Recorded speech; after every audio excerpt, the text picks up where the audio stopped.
শুরুতেই জানিয়ে দিব খাদের মুখে কেজরিওয়াল, মোদির ভাবমূর্তিও ঝুঁকিতে। অন্যদিকে পূর্বাচলে প্লট বরাদ্দ, শেখ হাসিনা পুতুল সহ 16 জনের বিরুদ্ধে মামলা। সর্বশেষ জানাবো কিভাবে কেনা হয়েছিল টিউলিপ সিদ্দিকের সেই ফ্ল্যাট, যা জানা গেল। শুনছিলেন সংবাদ শিরোনাম, এবারে বিস্তারিত। কিভাবে কেনা হয়েছিল টিউলিপ সিদ্দিকের সেই ফ্ল্যাট, যা জানা গেল। বাংলাদেশের 2 জন ব্যবসায়ীর সংশ্লিষ্টতা রয়েছে লন্ডনে টিউলিপ সিদ্দিকের ব্যবহার করা বিতর্কিত সেই ফ্ল্যাট কেনায়। এ নিয়ে এবার প্রকাশ্যে এলো আরো নতুন তথ্য।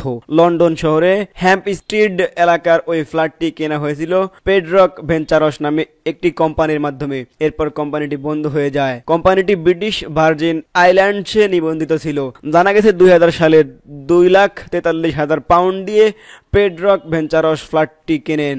2016 সালে ফাঁস হওয়া পানামা পেপারস এবং ইন্টারন্যাশনাল কনস্ট্রিয়াম অব ইনভেস্টিগেটিভ জার্নালিস্টের সরবরাহ করা নথিতে দেখা যায় হারবার্টন এস এ নামে একটি অফশোরের কোম্পানি পেডরক ভেঞ্চারস কিনে নেয়। এরপর পেডরক ভেঞ্চারস বন্ধ হয়ে যায়। প্রাপ্ত তথ্য অনুযায়ী পেডরক ভেঞ্চারস প্রতিষ্ঠানটির মালিক 2 জন। তারা হলেন নাসিম আলী ও মাসুদ আলী নামের 2 বাংলাদেশি।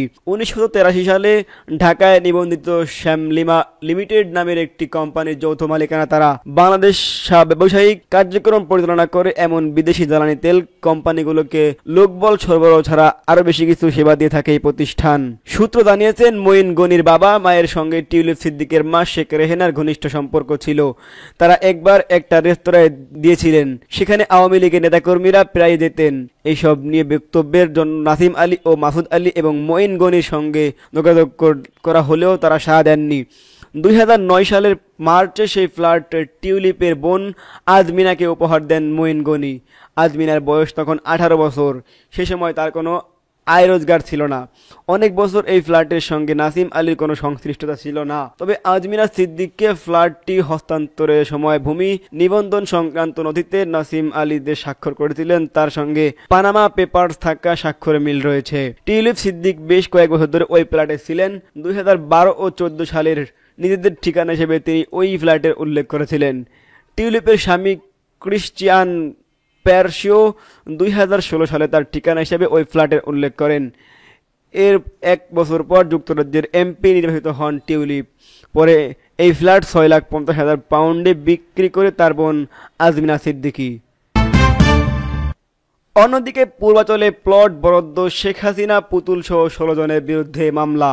মায়ের ক্ষমতার অপব্যবহার করে পূর্বাচল নতুন শহরে জমি বরাদ্দ নেওয়ার অভিযোগে সাইমা ওয়াজেদ পুতুল ও তার মা সাবেক প্রধানমন্ত্রী শেখ হাসিনা সহ 16 জনকে আসামি করে মামলা দায়ের করেছে দুর্নীতি দমন কমিশন। রবিবার 12 জানুয়ারি বিকালে এক ব্রিফিংয়ে এ তথ্য জানান দুদক মহাপরিচালক প্রতিরোধ মোহাম্মদ আক্তার হোসেন। তিনি বলেন, ক্ষমতার অপব্যবহার, নানা অনিয়ম ও দুর্নীতির মাধ্যমে রাজনৈতিক বিবেচনায় রাজউকের ঊর্ধ্বতন কর্মকর্তাদের যোগ সাজেশে পূর্বাচল নতুন শহর প্রকল্পে 27 নং সেক্টরে কূটনৈতিক জোনের 203 নং রোডে 10 কাঠা করে মোট 60 কাঠার 6টি প্লট বরাদ্দ নিয়েছেন সাবেক প্রধানমন্ত্রী শেখ হাসিনা ও তার স্বজনরা, যে কারণে তাদের বিরুদ্ধে দণ্ডবিধি ও দুর্নীতি প্রতিরোধ আইনের সংশ্লিষ্ট ধারায় মামলাটি দায়ের করা হয়। মামলার আসামিরা হলেন সাইমা ওয়াজেদ পুতুল, তার মা সাবেক প্রধানমন্ত্রী শেখ হাসিনা, জাতীয় গৃহায়ন ও গণপূর্ত মন্ত্রণালয়ের সচিব মোহাম্মদ শহীদুল্লাহ খন্দকার, অতিরিক্ত সচিব প্রশাসন কাজী ওয়াসিন উদ্দিন, সিনিয়র সহকারী সচিব পূর্বী গোলদার, প্রশাসনিক কর্মকর্তা মোহাম্মদ সাইফুল ইসলাম সরকার, রাজউকের সাবেক চেয়ারম্যানের সাবেক পিএ মোহাম্মদ আনিসুর রহমান মিয়া, রাজউকের সাবেক সদস্য অ্যাসেস্ট ও ভূমি মোহাম্মদ খুরশিদ আলম, সদস্য প্রশাসন ও অর্থ কবির আল আসাদ, সদস্য উন্নয়ন ও নিয়ন্ত্রণ তন্ময় দাস, সাবেক সদস্য পরিকল্পনা মোহাম্মদ নাসিরউদ্দিন, সাবেক সদস্য উন্নয়ন মেজর ইঞ্জিনিয়ার শামসুদ্দিন আহমেদ চৌধুরী, উপপরিচালক অ্যাসেস্ট ও ভূমি মোহাম্মদ হাফিজুর রহমান, উপপরিচালক অ্যাসেস্ট ও ভূমি হাবিবুর রহমান, পরিচালক অ্যাসেস্ট ও ভূমি 2 শেখ শহীদুল ইসলাম এবং রাজউকের সদস্য অ্যাসেস্ট ও ভূমি মোহাম্মদ নুরুল ইসলাম। মামলার এধারে বলা হয়, ধানমন্ডির আবাসিক এলাকায় নিজের ও পরিবারের অন্য সদস্যদের মালিকানায় ঢাকা শহরের রাজউকের এখতিয়ারধীন এলাকায় বাড়ি বা ফ্ল্যাট বা আবাসন সুবিধা থাকার পরেও সেটি গোপন করে পূর্বাচল নতুন শহর আবাসন প্রকল্পে ফ্লট বরাদ্দ সংক্রান্ত আইন, বিধি ও নীতিমালা আইনানুগ পদ্ধতি লঙ্ঘন করে মা শেখ হাসিনা ক্ষমতার অপব্যবহার করেছেন সাইমা ওয়াজেদ পুতুল। সরকারের সর্বোচ্চ পদাধিকার ও পাবলিক সার্ভেন্ট হিসেবে বহাল থাকা অবস্থায় তার ওপর অর্পিত ক্ষমতার অপব্যবহার করে অপরাধজনক বিশ্বাস ভঙ্গ করে প্রকল্পের বরাদ্দ বিষয়ক দায়িত্বপ্রাপ্ত গণকর্মচারীদের প্রভাবিত করেছেন। এতে আরো বলা হয়, ক্ষমতার অপব্যবহার করে আইনসম্মত পারিশ্রমিক না হওয়া সত্ত্বেও আইন মতে বরাদ্দ পাওয়ার যোগ্য না হওয়া সত্ত্বেও পরস্পর যোগ সাদর্শনে নিজেরা লাভবান হয়ে অন্যকে লাভবান করার উদ্দেশ্য পূর্বাচল আবাসন প্রকল্পের ২৭ নং সেক্টরের ২০৩ নং রাস্তায় ১৭ নম্বর প্লট সাইমা ওয়াবেদ পুতুলের নামে বরাদ্দ দিয়েছেন। সাইমা ওয়াবেদ পুতুলের প্লটের বাস্তব দখলসহ রেজিস্ট্রি মূলে প্লট গ্রহণ করেন। প্রতারণামূলক অবৈধ পারিতোষিক নেওয়া এবং অপরাধজনক বিশ্বাস ভঙ্গ ও বেআইনি অনুগ্রহ প্রদর্শনের মাধ্যমে আসামিরা পরস্পর যোগ সাদেশে দণ্ডবিধি ও দুর্নীতি প্রতিরোধ আইনে দণ্ডযোগ্য অপরাধ করেছেন। উল্লেখ্য, পূর্বাচল নতুন সহ রাজনৈতিক বিবেচনায় ৬টি প্লটে ৬০ কাঠা জমি বরাদ্দ নেন সাবেক প্রধানমন্ত্রী শেখ হাসিনা ও তার ছেলে সজীব ওয়াজেদ জয়, মেয়ে সাইমা ওয়াজেদ পুতুল, বোন শেখ রেহেনার ছেলে রেদওয়ান মুজিব সিদ্দিকী ববি ও মেয়ে আজমিনা সিদ্দিকী। তাদের নামে পূর্বাচল নতুন শহর প্রকল্পে ২৭ সেক্টরে কূটনৈতিক জোনের ২০৩ নম্বর রোড থেকে ১০ কাঠা করে মোট ৬০ কাঠা ৬টি প্লট বরাদ্দ নেওয়া হয়। শুরুতেই জানিয়ে দিব, খাদের মুখে কেজরিওয়াল, মোদির ভাবমূর্তিও ঝুঁকিতে। সময় ১ মাসের কম, ৮ই ফেব্রুয়ারি ঠিক হয়ে যাবে চতুর্থবারের মতো দিল্লির মুখ্যমন্ত্রী হতে পারবেন কি না অরবিন্দ কেজরিওয়াল। ভোট গ্রহণ ৫ই ফেব্রুয়ারি।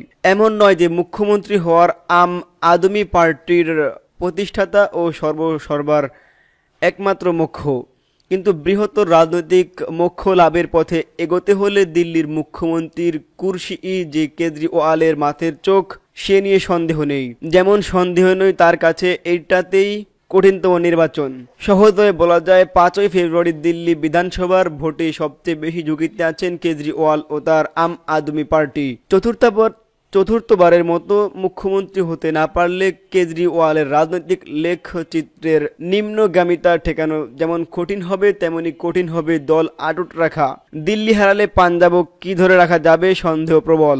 সবচেয়ে বড় কথা, পরিচ্ছন্ন ও দুর্নীতিমুক্ত রাজনীতির যে প্রতিশ্রুতি দিয়ে আম আদমি পার্টির ক্ষমতা এসেছিল, যে স্বচ্ছ ভাবমূর্তি কেজরিওয়াল গড়ে তুলেছিলেন, ক্ষমতাসীন হতে না পারলে তার দফারফা অবশ্যম্ভাবী। বিজেপি তো বটেই, কংগ্রেসও এবার তাকে ছেড়ে কথা বলবে না। ৬ মাসে জেলে কাটিয়ে জামিনে মুক্তি পেলেও দুর্নীতির কালো সিটে এখনো তুলতে পারেননি। হেরে গেলে সেই দাগ পাকাপাকি রেখে দিতে বিজেপির চেষ্টায় ত্রুটি থাকবে না। রাজনৈতিক বাজি এবার এতটাই ঝুঁকিপূর্ণ যে কোনো রকমের টাই পাশ করার মতো নম্বর পেলেও কেজরিওয়ালের চলবে না। তাকে জিততে হবে ৭০ এর মধ্যে ৫০ থেকে ৫৫টি আসন পেয়ে। কোন রকমের সরকার গড়ার অর্থ হবে অমিত শক্তিধর বিজেপিকে ক্ষমতা দখলে প্রলুব্ধ করা। সরকারের পতন ঘটিয়ে সরকার গড়ার খেলায় বিজেপির ধারের কাছে নেই কেউ। এটা যেমন সবার জানা, তেমনি ক্ষমতার ঘ্রাণ পাওয়া বিজেপিকে রোখার ক্ষমতা নেই তাদের। কেজরিওয়াল তা জানান। তারপর এবারের লড়াই ত্রিমুখী, বাজি যে কঠিন তা তার চেয়ে বেশি অনুধাবন কেউ করতে পারছে না। ২০১২ সালের অক্টোবরে দল গঠন করে ২০১৩ সালে প্রথমবার ভোটে দাঁড়িয়ে কেজরিওয়ালের আম আদমি পার্টির ২৮টি আসন জিতেছিল। কংগ্রেস পেয়েছিল ৮টি। তাদের সমর্থন নিয়ে ৩২ আসন জেতা বিজেপিকে টপকে কেজরিওয়াল প্রথমবার মুখ্যমন্ত্রী হয়েছিলেন। যদিও ৪৯ দিনের মাথায় পদত্যাগ করে রাজধানী রাজ্য দিল্লিতে রাষ্ট্রপতি শাসন জারির পথ প্রশস্ত হয়েছিল। ১ বছর পর ২০১৫ সালে ভোটে তিনি সুনামি হয়ে ফিরেছিলেন। ৭৬টি আসন দখল করেছিল আপ, ৫৪.৫% ভোট পেয়ে মাত্র ৩টি আসন জিতেছিল বিজেপি। সেই সময়ে একটা কৌতুক খুব চালু হয়েছিল। লোকে বলা বলি করত, দিল্লির বিজেপি বিধায়কদের বিধানসভায় যাওয়া আসার জন্য একটা অটোই যথেষ্ট। সেই লজ্জায় বিজেপি আজ ঢাকতে পারেনি। এত অসুবিধা সত্ত্বেও আপের যা সুবিধা বা প্লাস পয়েন্ট, বিজেপি সেটাই দুর্বলতা বা ঘাটতি। অর্থবল, লোকবল, প্রতিষ্ঠানিক ও সাংগঠনিক শক্তি সত্ত্বেও বিজেপির কাছে এমন কোনো মুখ নেই যাকে সামনে রেখে অ্যাপের মুখ্যমন্ত্রিত্বের দাবিদার কেজরিওয়ালের মোকাবিলা করা যায়। কংগ্রেস শুরু থেকেই এই খেলায় এলেবেলে। তাদের ঘিরে আগ্রহী একটাই, শেষ পর্যন্ত বিজেপি না আপ কারা বাড়া ভাতে তারা ছাই ফেলবে। আগ্রহ আরো এক জায়গায়। কেজরিওয়াল হেসে খেলে চতুর্থবার মুখ্যমন্ত্রী হলে ইন্ডিয়া জোটে কংগ্রেসের অবস্থান আরো ঢিলে হবে। কেজরিওয়াল, মমতা বন্দ্যোপাধ্যায় ও অখিলেশ যাদবের অক্ষ জোরদার হবে। মহারাষ্ট্রে বিপর্যয়ের পর কংগ্রেস নিয়ে উদ্ভব ঠাকরেও আর গদগদ নন। ইন্ডিয়ায় নেতৃত্ব থেকে কংগ্রেসকে সরানোর যে স্বর হরিয়ানা ও মহারাষ্ট্র ভোটের পর মিনমিন করে উঠেছিল, কেজরিওয়ালের সাফল্য তো জোরালো করে তুলবে। দিল্লিতে হারলেও জাতীয় পর্যায়ে বিজেপির পক্ষে তা হবে অবশ্যমনযোগ। আম আদমি পার্টি আরও একবার দিল্লি দখল করে সেই জয় ছাপিয়ে বড় হয়ে উঠবে নরেন্দ্র মোদীর পরাজয়। শুধু পরাজয় নয়, সেটা হবে দিল্লিতে প্রধানমন্ত্রীর হ্যারের হ্যাট্রিক। নরেন্দ্র মোদী সেই অসম্মান কোথায় লুকাবেন?